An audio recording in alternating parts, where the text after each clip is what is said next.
Eh, Kembali lagi di mata kuliah rekrutmen dan seleksi ya. Saya coba agak mengalihkan perhatian saya karena sebelumnya fokus di mata kuliah perilaku konsumen dan memang saya lihat sebagian besar mahasiswanya juga ngambil yang ambil konsumen, yang ambil rekrutmen. Jadi memang saya punya dua arah yang berbeda teman-teman. Kalau di sebelumnya lebih mengarahkan ke kewirausahaan, lebih mengarahkan ke marketing, ke konsumen. Kalau ini lebih mengarahkan ke pekerjaan rekrutmen. Oke, sama mungkin seperti kelompok-kelompok sebelumnya, di sini teman-teman kita akan coba untuk belajar membuat semacam SOP ya, SOP proses pelaksanaan perekrutan karyawan. Jadi seperti yang kita ketahui bahwa proses perekrutan karyawan sampai akhirnya nanti seleksi itu menjadi salah satu tugas utama bagi seorang HRD. Makanya teman-teman bagi yang ingin kerja di HRD ini paling tidak memang perlu memahami, perlu mencermati dan uh, perlu benar-benar nantinya ada media untuk praktek mengenai proses rekrutmen dan seleksi karena ini salah satu tugas utama yang nanti akan dilakukan sama teman-teman ketika di HRD. Jadi saya coba untuk memodifikasi proses belajar kita ya. Kita tidak hanya belajar secara teorinya, tapi coba belajar secara praktek ya. Oke, ini tukang kebun ya, tukang kebun di hotel untuk uh, kelompok 5. Nah, nanti silahkan perwakilannya siapa yang nanti mau menyampaikan terlebih dahulu hasil diskusinya. Dan setelah ini nanti kita akan bahas bersama-sama ya teman-teman ya. Jadi nanti harap agak responsif ya. Nanti walaupun tidak on kamera, tapi saya harap nanti kita lebih santai aja mungkin ya, lebih ke ngobrol aja mungkin dari hasil pemaparnya teman-teman. Monggo silahkan siapa yang mau memulai terlebih dahulu. Terima kasih. Saya aja, Pak. Monggo, Mbak. Lebih lagi ya? Oke, silahkan. Assalamualaikum warahmatullahi wabarakatuh. Nama saya Nur Fiara Peputungan. Saya akan menjelaskan apa itu Gardener Hotel. Jadi, Gardener Hotel adalah bagian yang bertanggung jawab dalam hal pemeliharaan tanaman dan kebun yang ada di hotel. Gardener bertanggung jawab dalam hal penyediaan bunga atau kembang untuk dekorasi di kamar maupun di area hotel yang lainnya seperti lobi, restoran, restroom. Gardener juga membibit atau mencangkok bunga untuk keperluan regenerasi tanaman, kerapian, dan keindahan taman. Sangat tergantung dari sentuhan seorang gardener. Tugas lainnya adalah memupuk dan menyiram semua tanaman yang ada di hotel. Seorang gardener memiliki datis atau pekerjaan dan tanggung jawab terhadap hasil dan kinerja sesuai job description yang sudah ditetapkan oleh atasannya atau supervisor gardener. Selanjutnya mungkin di bagian gardener's job akan dijelaskan oleh teman saya.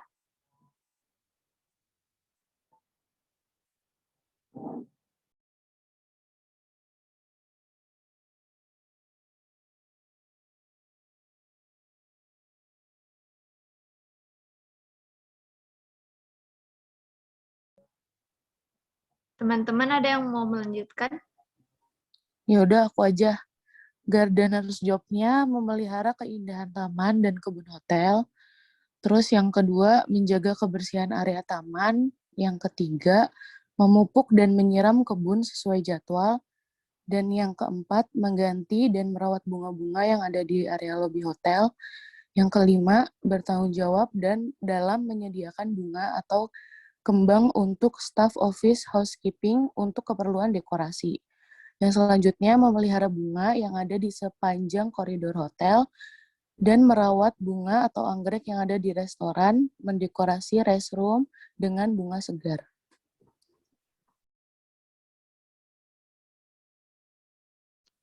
Untuk standar kerja gardener, yang pertama ada membaca logbook untuk mendapatkan informasi terbaru, menghadiri briefing setiap saat, menjaga standar dan kualitas kerja, efisiensi menggunakan bahan-bahan, menjaga ketersediaan bunga untuk dekorasi, melaporkan segala hal yang diperlukan oleh atasan, melaksanakan tugas-tugas tambahan dari atasan, dan memiliki list atau daftar tools, alat dan perlengkapan gardener.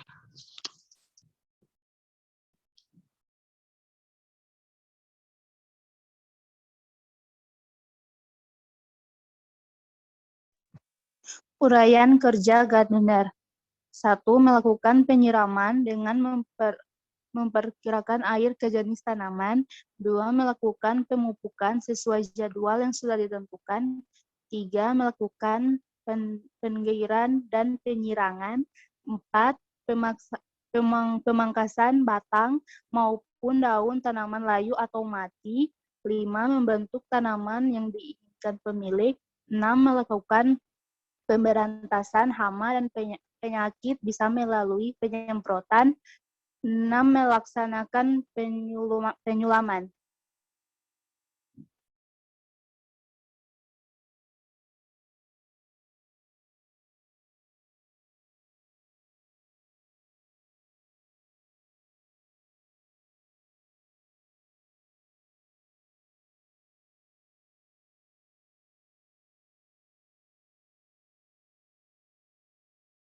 Hal yang wajib diketahui oleh gardener yaitu mengetahui jenis seluruh tanaman yang berada di area pekerjaan, mengetahui cara pemeliharaan setiap tanaman yang berada di area pekerjaan, mengetahui kerentanan setiap tanaman, mengetahui jangka waktu penyiraman setiap tanaman yang berada di area pekerjaan, mempunyai jadwal perawatan rutin tanaman seperti pemberian pupuk dan lain sebagainya, mempunyai laporan rutin kondisi tanaman.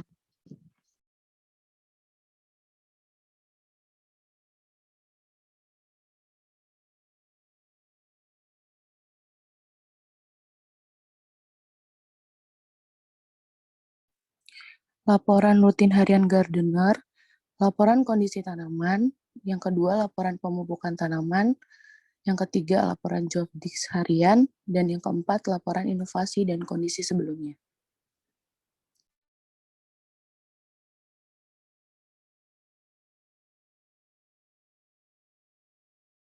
Yang terakhir ada job spesifikasi gardener.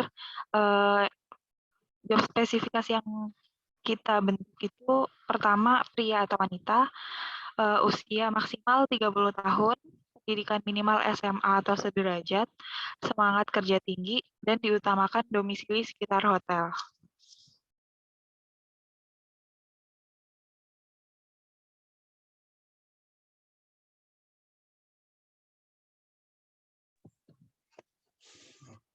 Oke.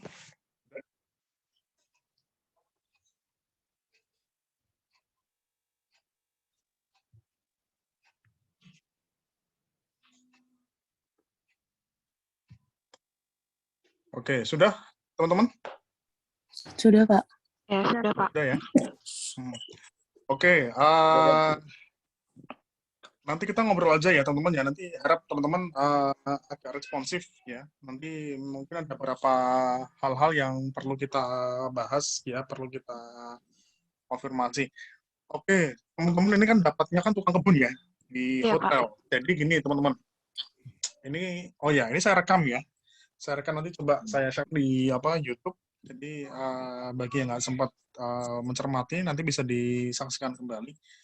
Oke, jadi gini teman-teman, terkait dengan job deskripsi dan job spesifikasi, ini saya kira dua hal yang mungkin besok akan Anda temui, akan sering Anda temui di perusahaan ya, kalau misalnya Anda kerja di bagian HRD. Atau misalnya Anda nggak di HRD pun, saya kira ini menjadi dua istilah yang akan sering Anda temui, akan akan sering Anda dengar di dunia kerja, karena ini merupakan dasar ya, dasar dari suatu sistem kerja. Jangan kebalik ya, jangan salah penyebutan ya, bahwa job deskripsi adalah uraian tugasnya, deskripsi gambaran kerjaannya, sedangkan job spesifikasi itu adalah karakter atau kondisi individunya, atau mungkin bisa dikatakan persyaratan minimal si individu untuk bisa menyelesaikan pekerjaan sesuai dengan job desk-nya. Oke, ini saya lihat job desk-nya lumayan lengkap, teman-teman, yang dituliskan. Kemarin sebenarnya saya minta untuk bikin job desk-nya itu hanya cukup secara singkat saja ya, uraian tertulis saja, tapi ini sampai membuat semacam standar kerja, sampai ke sistem kerja ini. Oke, bagus, saya apresiasi. Dan ini mungkin contoh job desk yang lengkap, teman-teman. Ini sebagai gambaran besok, saya pengen tahu, ini Mbak Egi atau Mbak Adinda pernah kerja part-time nggak? Atau mungkin pernah kerja secara day to day nggak? Belum pernah kerja sih Pak sebelumnya. Part-time, freelance? Iya, freelance aja. Freelance di mana, Mbak Egi, kalau boleh tahu? Aku kadang ini Pak, ngefoto. Oh, fotografi. Iya Pak. Kamu sendiri atau di bawah istilahnya di bawah lembaga gitu, atau independen aja? Aku sendiri. Oh, sendiri aja. Ya, jadi memang gini teman-teman. Besok kalau misalnya teman-teman kerja, saya kira kondisinya gini ya, teman-teman ya. Ada perusahaan yang job deskripsinya itu sudah terdokumentasi dengan lengkap, dengan baik. Artinya sudah menjadi standar di perusahaan tersebut. Tetapi ada beberapa perusahaan atau mungkin tempat kerja Anda yang kadang job desk-nya masih secara lisan ya. Job desk-nya ada, tapi tidak tertulis. Jadi Anda diminta untuk secara otodidak belajar sendiri apa yang akan Anda kerjakan di kantor Anda. Ini biasanya terjadi pada perusahaan-perusahaan yang masih kecil atau perusahaan yang memang baru berkembang. Biasanya job desk sama job space-nya itu belum tertulis. Jadi job deskripsi secara lengkap, yang mungkin seperti yang teman-teman tuliskan di sini. Itu mungkin nanti sampai menuliskan tanggung jawabnya, sampai menuliskan soal kewenangannya, kita sampai bicara tentang alat dan bahan yang digunakan dalam bekerja, seperti itu. Kemudian terkait dengan lokasi kerja, ini juga menjadi perhatian. Karena walaupun katakanlah pekerjaannya ini tukang kebun, mungkin beda ya kalau misalnya konteksnya di hotel. Karena ini terkait dengan istilahnya budaya perusahaan. Jadi job deskripsi memang juga terkait dengan apa yang ditentukan, aturan yang ditentukan oleh perusahaan. Apalagi soal job spesifikasi. Oke, ini monggo ya, nanti siapa boleh jawab, silakan teman-teman. Boleh siapa aja. Saya ingin tahu, teman-teman, ini kan di sini di job spesifikasi, itu ditentukan usia maksimal 30 tahun. Boleh tahu alasannya nggak? Kenapa kok maksimalnya 30 tahun? Saya coba jawab ya, Pak. Boleh, Rahadi. Iya, gini Pak. Jadi di sini kan kalau menurut saya ya Pak, kalau 30 tahun itu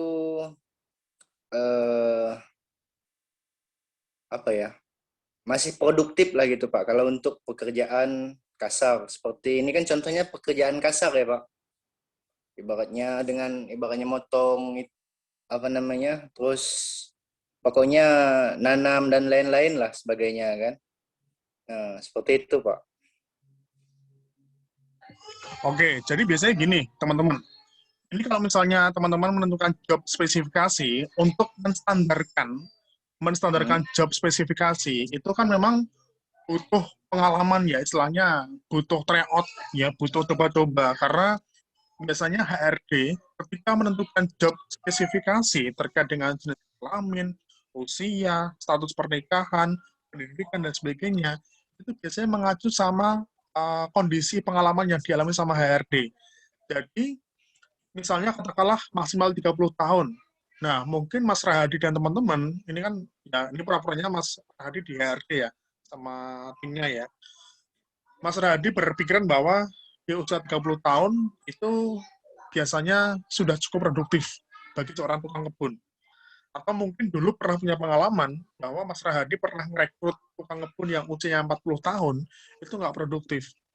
Akhirnya, setelah bertahun-tahun, ya, akhirnya HRD punya standar. Jadi biasanya gini, Mas Mbak, ini besok ya, next time ya, kalau teman-teman sudah bekerja lama di suatu HRD ya, itu biasanya HRD pada akhirnya punya patokan, ya, benar ya, punya patokan mencari orang seperti apa sih di posisi tersebut. Jadi biasanya patokan ini itu mengacu sama pengalaman-pengalaman yang telah dialami mereka sebelumnya.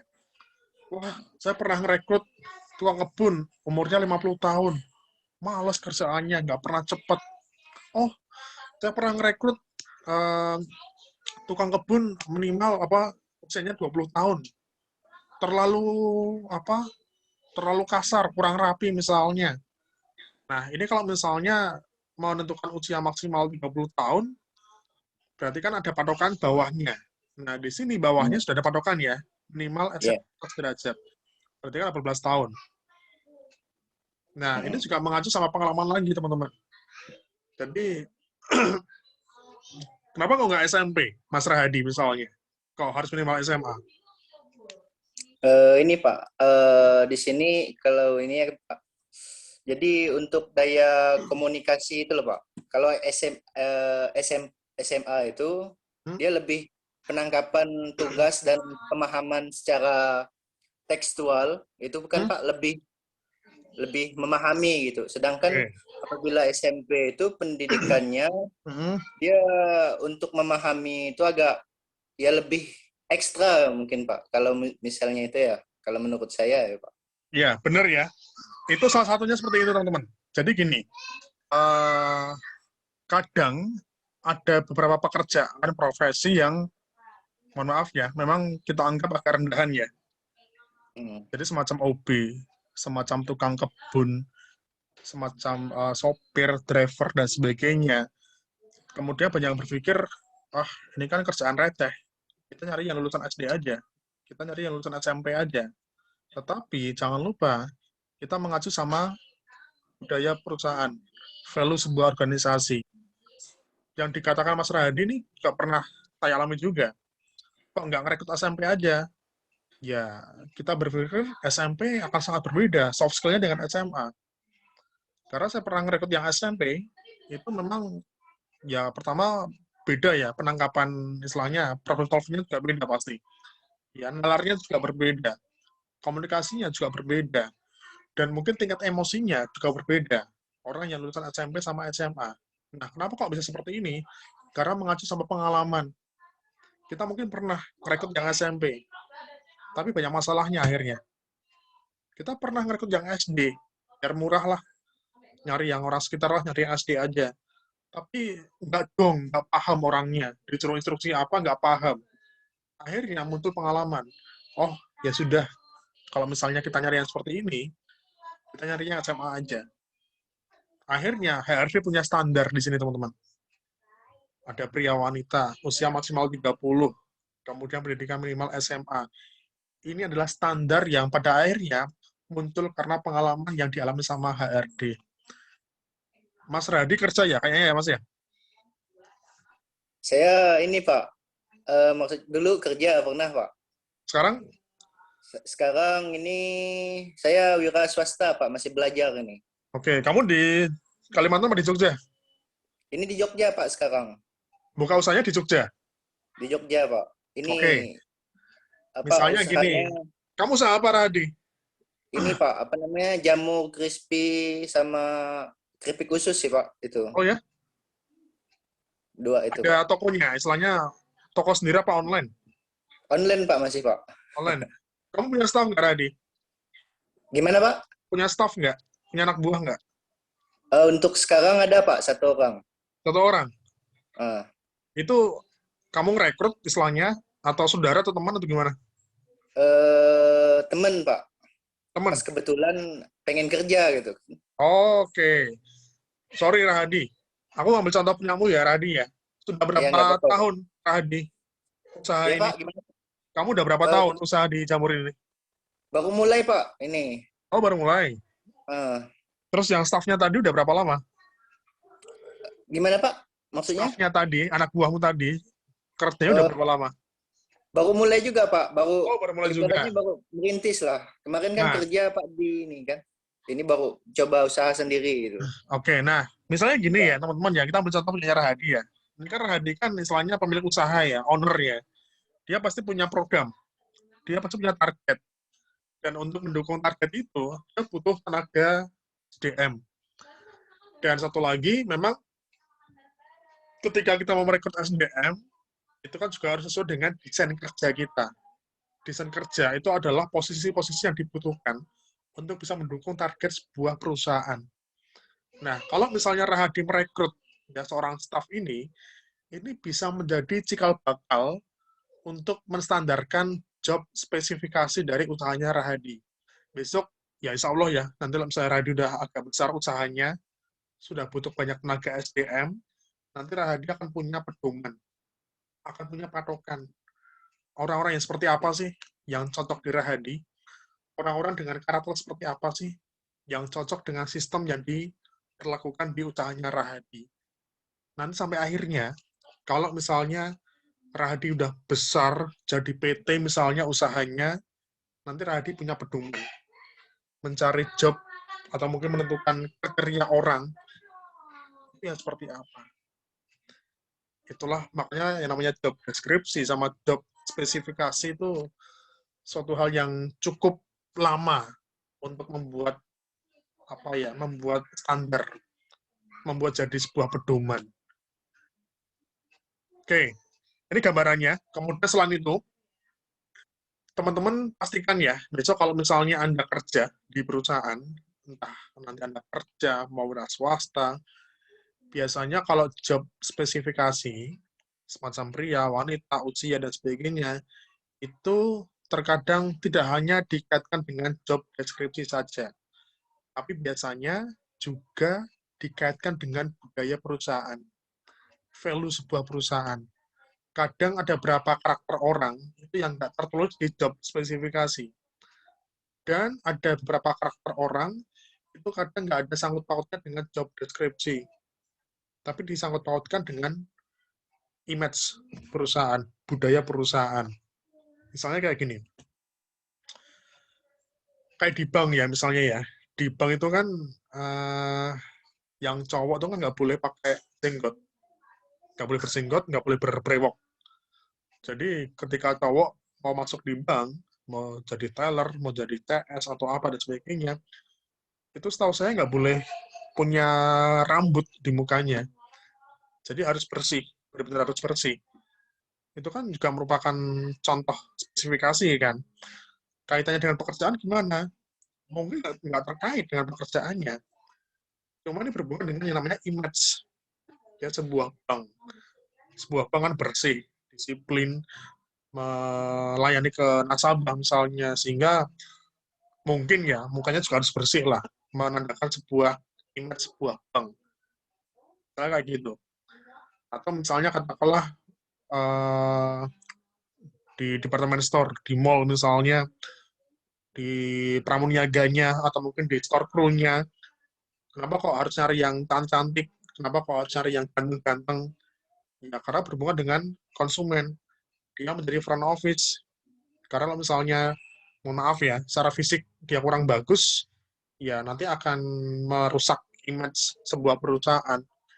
Jadi, saya kira teman-teman besok kalau misalnya mau kerja, pahami budaya perusahaan, pahami lingkungan perusahaan, kemudian pahami apa yang menjadi ketentuan dari sebuah perusahaan. Karena mungkin perlu melakukan riset ya besok ya, teman-teman ya. Di hotel, mau di bank, mau di perusahaan, mau di pabrik, mau di kampus misalnya, masing-masing punya budaya yang berbeda. Sehingga secara pekerjaan pun, kita juga harus bisa menyesuaikan diri ya, dengan kondisi yang ada. Misalnya di persebuahan deh, ya. Aku ketemu Rahadi kan bukan pertama ini kan Rahadi kan. Kita pernah ketemu pas 2013-14 ya. kan Radi kan 2014 ya.